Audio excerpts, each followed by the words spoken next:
सलाम, नमस्ते, सत श्री अकाल। मैं हूं रजा और आप देख रहे हैं रजा ग्राफी। सीधी खबर आपके सामने। ये देखिए तस्वीर, देखिए ध्यान से इस तस्वीर को देखिए। एक बार फिर से ईरान पर बड़ा इल्जाम, बल्कि इल्जाम नहीं हकीकत सामने आई है। ईरान के हथियार नजर आ रहे हैं, आर्टिलरी बम और शेल नजर आए हैं रूस के पास। 50 से 70 ड्रोन। इसके अलावा पिछले 3-4 हफ्तों में रूस ने इस्तेमाल किए हैं ईरान के।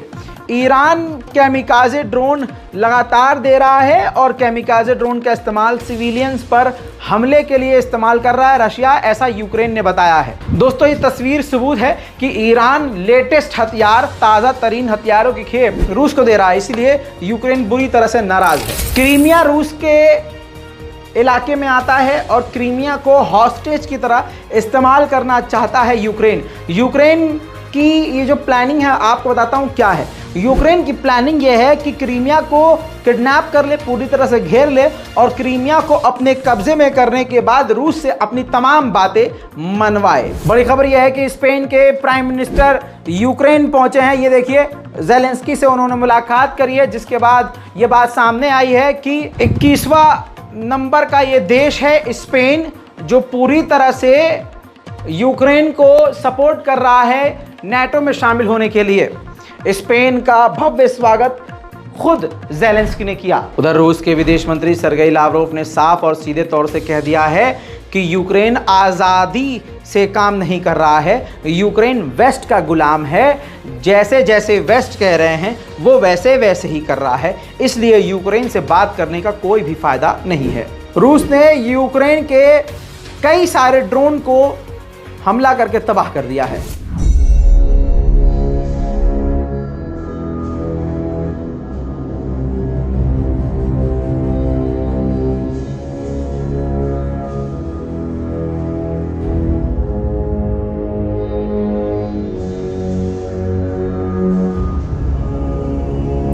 अब एक सनसनी खबर, छोटी लेकिन काफी मोटी खबर। रूस के वैगनर ग्रुप के हेड लापता है। जी हां, गायब है वो शख्स। और ये पहली खबर है। दूसरी अगली खबर ये है कि यूक्रेन ने जानकारी दी है कि रूस की इंटेलिजेंस FSB को व्लादिमीर पुतिन ने साफ कह दिया है कि वैगनर ग्रुप के हेड को ख़त्म कर दो।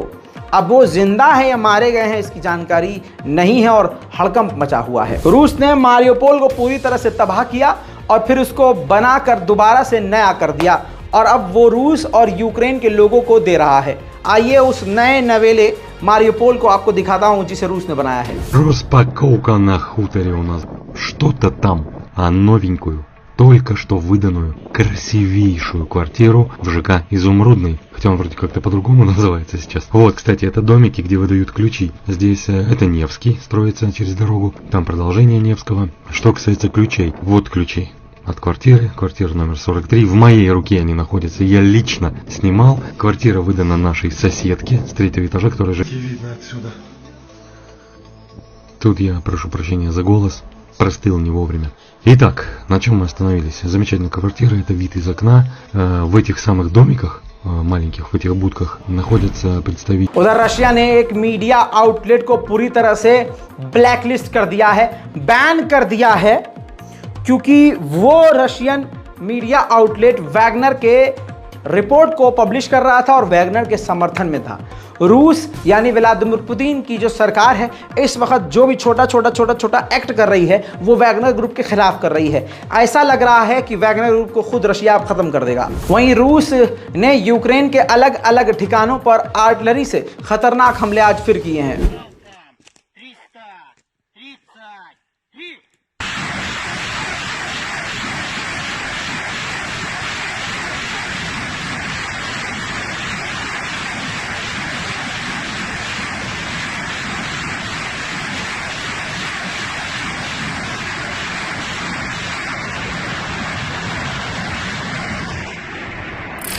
जब वैगनर ग्रुप ने रूस पर कब्जा करने की कोशिश करी, उस वक्त CIA, अमेरिका की खुफिया एजेंसी CIA ने कांटेक्ट किया था रशियन मिलिट्री फोर्सेस से और कहा था, यकीन दिलाया था व्लादिमीर पुतिन को CIA ने कि भैया इसमें मिलिट्री कूप में हमारा कोई भी हाथ नहीं है।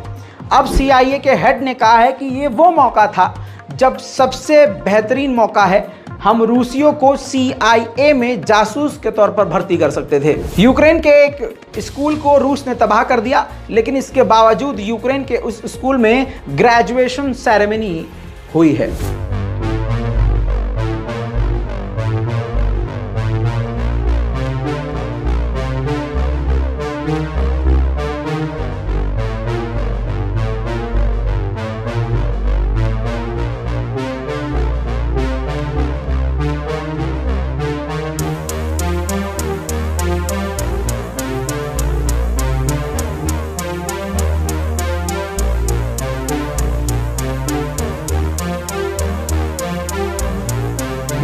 खबर यह है कि CIA का हेड चुपके से यूक्रेन गया था और यूक्रेन जाकर उसने ज़ेलेंस्की और तमाम मिलिट्री के हेड से चोरी चोरी मुलाकात करी थी। खबर अब सामने आ गई है। रूस के बड़े शहर ट्रांसमोदाव के इलाके में जबरदस्त आग लग गई है।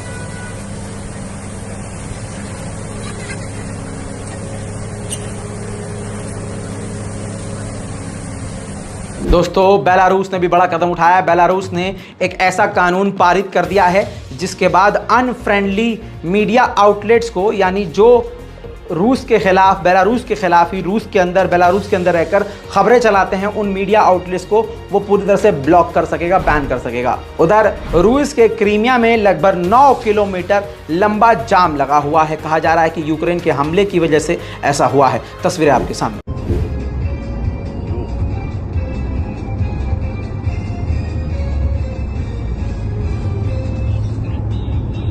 Ого, ничего себе, слушай.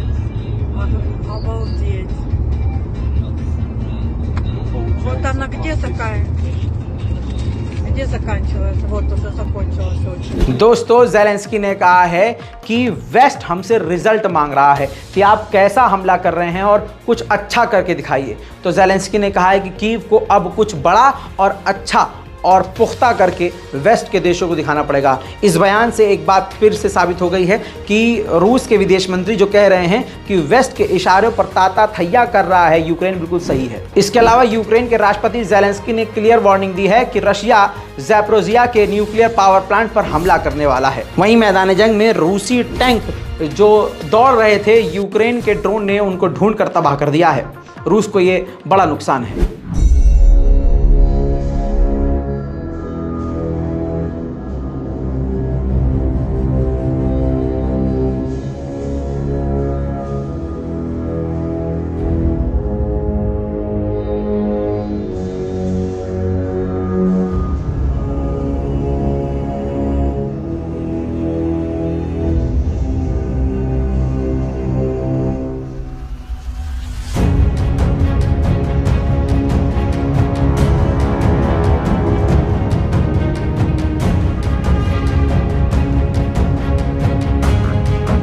रूस के पूर्व राष्ट्रपति दिमित्री ने साफ कह दिया है कि अगर पोलैंड में अमेरिका के परमाणु बम तैनात हुए तो पूरा पोलैंड तबाह हो जाएगा। बड़ा इल्ज़ाम अब यूक्रेन ने लगाया है, जो यूक्रेन के लिए बड़ा झटका है। यूक्रेन के राष्ट्रपति ज़ेलेंस्की ने जानकारी दी है कि वेस्टर्न के कई सारे देश अब पांव पीछे कर रहे हैं, हमारे देश के सैनिकों को F-16 फाइटर जेट उड़ाने की ट्रेनिंग देने से अब पीछे हट रहे हैं। उधर यूक्रेन के टॉप कमांडर ने कहा है कि वेस्ट के देशों ने जो हथियार खतरनाक हमको देने का वादा किया था, अभी तक इतना लंबा समय बीत चुका है, वो हमको हथियार नहीं मिले हैं। जर्मनी ने सफाई दी है कि वो नहीं चाहता, यानी जर्मनी नहीं चाहता कि रूस की रिजिम, यानी रूस के अंदर मॉस्को में जो राजधानी में जो सरकार है व्लादिमीर पुतिन की, वो चेंज हो। हमारा वो मकसद बिल्कुल नहीं है। मेरे दोस्तों, रूस के विदेश मंत्री सरगेई लावरोव ने बड़ी बात बताई। रूसी विदेश मंत्री ने साफ कहा कि हमने कभी भी यूक्रेन के सिविलियंस को निशाना नहीं बनाया, जबकि यूक्रेन खतरनाक हथियारों को सिविलियंस के बीच रख रहा है और ये जंग हमने नहीं शुरू करी, इसका पहला कदम यूक्रेन ने उठाया था। Мы не видели ни одного подтверждения факта обстрела российской армии, сознательного обстрела гражданских объектов. То, что украинцы используют в нарушении международного гуманитарного права и совершали военные преступления, гражданские объекты для проведения всяких совещаний наемников, западных генералов и инструкторов со своими военными, это вина Украины. Если мы будем обнаруживать вот такие собрание наподобие того, что было вот тут на днях в Краматорске, мы будем их уничтожать, потому что это люди, которые объявили нам войну. Но то, что украинцы используют гражданскую инфраструктуру постоянно и регулярно для размещения своих тяжелых вооружений, на это я бы просил обратить внимание страны НАТО, которые тренируют украинцев. Вы же тренируете. उधर ज़ैपोरोजिया के इलाके में T-90 रूस के खतरनाक टैंक को यूक्रेन ने हमला करके तबाह कर दिया है, जो कि रूस का एक बड़ा नुकसान है।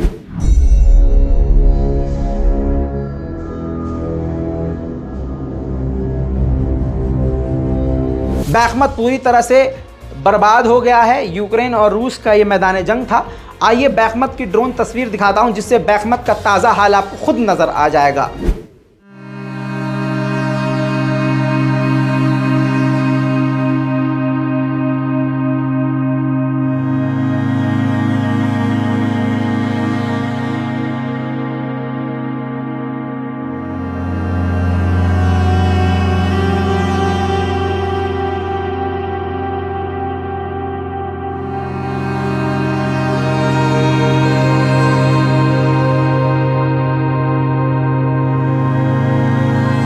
दोस्तों, यूक्रेन और रूस की तमाम ताज़ा जानकारियों में आज के लिए इतना ही। इस रिपोर्ट को शेयर कीजिए, दुआओं में मुझे याद रखिए। मैं हूं रज़ा और आप देख रहे थे रज़ाग्राफी। जय हिंद।